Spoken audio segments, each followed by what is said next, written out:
Hey everyone, this is Friedel Hacker AJ Raven, and I'm here with my recap and review of Jurassic World Camp Cretaceous, season number 1, episode number 8, which is the season 2 finale, and it's titled Chaos Theory. And I have to say that I was expecting more from this season compared to the first season.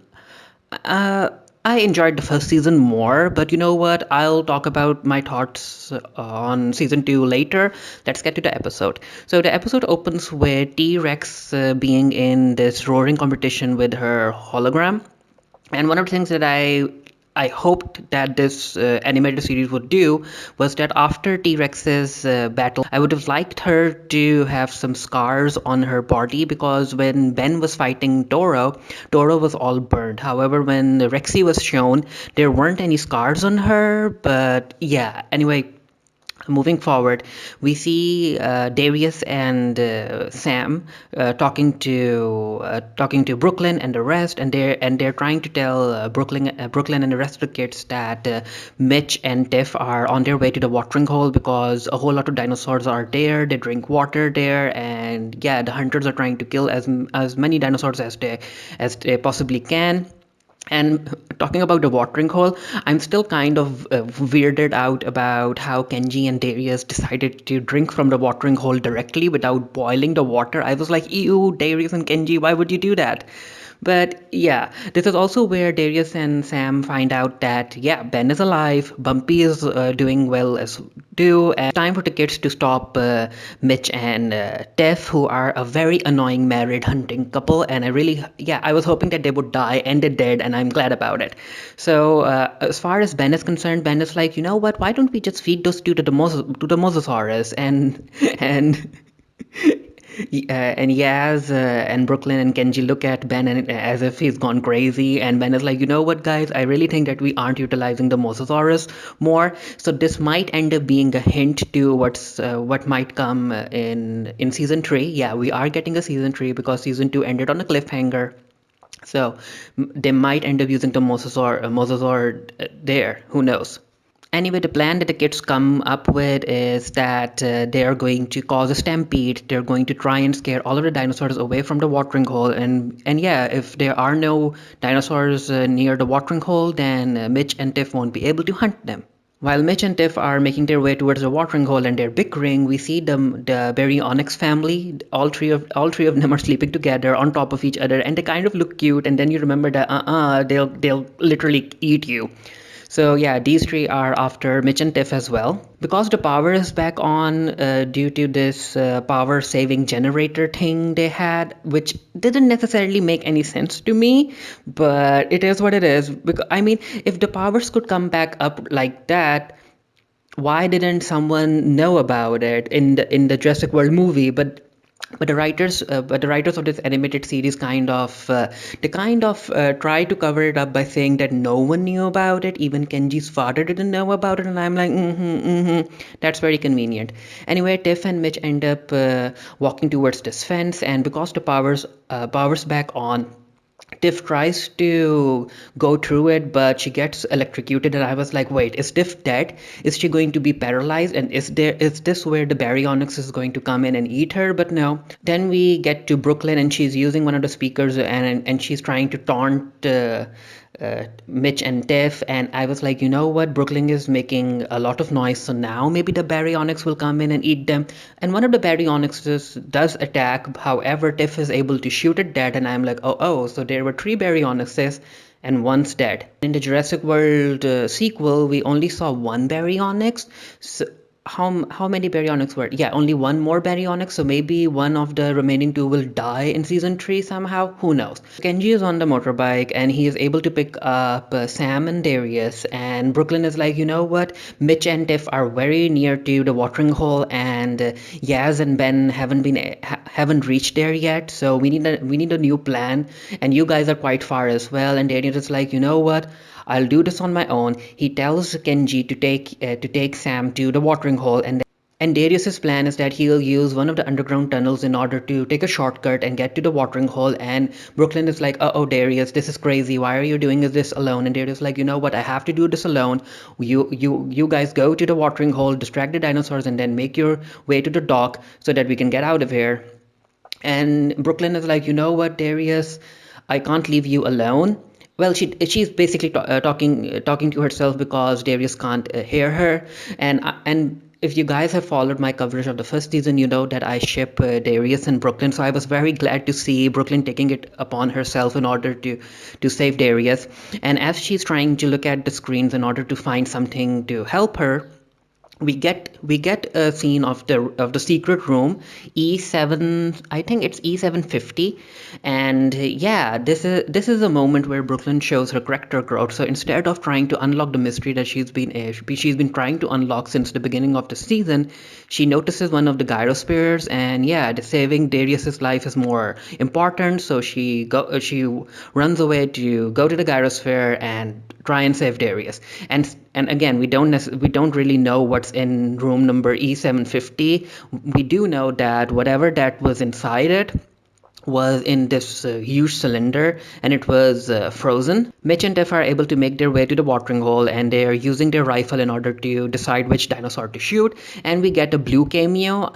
We got a blues cameo during the first episode as well, and I was like, okay, Blue, you do you. We know that you're going to remain alive because you have to appear in Jurassic World Part 2, and I guess also Part 3. So before Tiff and Mitch can take their shot, Darius comes in, and Darius is like, I can't let you kill the dinosaurs. And yeah, Mitch and Tiff are like, you know what, we really thought that Rexy would have eaten you, but I guess we were wrong. So, and they try to tell Darius that there's still time. He can leave his friends, and if he helps the hunters kill these dinosaurs, then they'll take him to the mainland, and he'll be rescued and all of that stuff. And as these two are talking, Brooklyn comes in the gyrosphere, and she tackles both of them, and their guns fly off. Brooklyn gets out of the sphere, and she like kicks the guns away. And I'm like, you know what, Brooklyn, I get what you're doing, but you should have armed yourself with the guns. So Tiff and Mitch are able to retrieve their gun, and they're like, you know what, kids, it's the end of the line for you, for the both of you. So get out of their way or die. And Darius and Brooklyn notice their friends are here as well, and they're quite happy about it. They're quite satisfied. So the plan works. Kenji, Sam, Yaz, and Ben and Bumpy are able to cause a stampede, and all of the dinosaurs run away from the watering hole. And while Mitch and Tiff are distracted, Brooklyn and Darius get into the gyrosphere, and they roll out. And yeah, we get this shot where the kids are looking at the dinosaurs running away. And I'm not really sure, but I think Bumpy's scaling is off. I'm not really sure if Bumpy. Yeah, uh, I really think that Bumpy's scaling is off during this scene. Or maybe she's on more of a hill. Who knows? As the kids are rejoicing that they were able to complete the mission, they see that the dinosaurs are now running towards them, and it turns out that Rexy has appeared on the scene. And yeah, it's time for the kids to run away. Of course, Yaz's car isn't working properly, and the stampede is coming towards her. However, just in a nick of time, Bumpy, Ben, and Sam are able to save Yaz, and Bumpy runs off, and she's zigzagging through the stampede in order to keep the Rexy off of her. And while that's happening, Darius and Brooklyn are running away from the hunters in the gyrosphere, and the gyrosphere hits something, it malfunctions.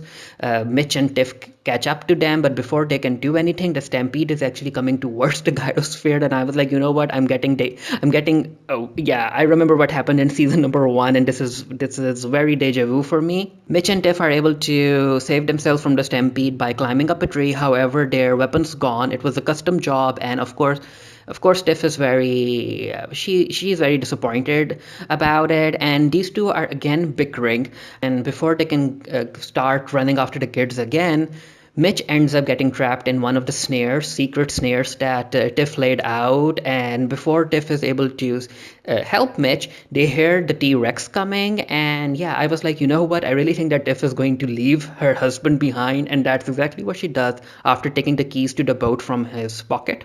She also hands him the ruined gun, and she's like, bye, babe. And Rexy comes on the scene, and Rexy is like, I'm going to eat you now. And yeah, Mitch is dead, and we find out that the two remaining baryonyxes are actually happy about Mitch dying, and they know that Tiff is still alive, so they go after her. Tiff is able to make it to the dock, and she goes to the gate, and I'm like, you know what? Even considering what she's been through, Tiff's lipstick and nail polish are still on point. So she gets on the boat, and of course, Darius and Brooklyn try to stop her, but Tiff just she starts the boat and she like drives off, and she also takes the anchor with her. And Darius and Brooklyn look on as Tiff sails away. And I mean, we know that the Berry Onyxes are after her, and that's exactly what happens because Tiff thinks that she's safe now, but no, the two remaining Berry Onyxes were able to make their way onto the boat. And I actually like the scene where you could see one of the Berry Onyxes exhale on the glass. It was very reminiscent of the raptors, the kitchen scene with the raptors in Jurassic Park 1.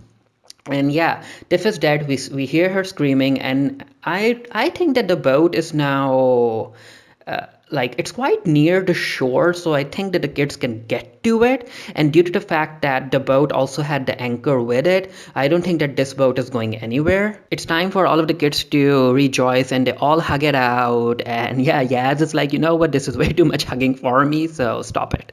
And this is where the kids are like, you know what are we supposed to do now? Should we go and search for another emergency beacon or something? And they're just like, no, I'm done waiting for someone else to rescue us. We need to figure out a way out of this island on our own. And I'm like, you know what, Darius, that's very proactive. One would think that you guys would have already made a raft or a boat of some kind in order to stay away from the island. And I'm not really sure if we can get 4 or 5 seasons of the kids still stuck. I really think that by season number 3 they should be able to get off the island or something. While the kids are planning what to do next, we see that even though power was brought back to the park, it doesn't last for long because the rest of the dinosaurs are eating the wires, they're breaking the speakers and all of that stuff because nature and technology don't necessarily gel well together. So yeah, the kids don't have any power again. And before all of the screens go off, the final shot is of the mysterious E750 room, and we get to see that yeah, the door's unlocked, and the air conditioning isn't working either. And I think whatever was cryogenically frozen inside the room, that's going to come out. And I guess that particular mysterious dinosaur is going to serve as the antagonist for the upcoming season.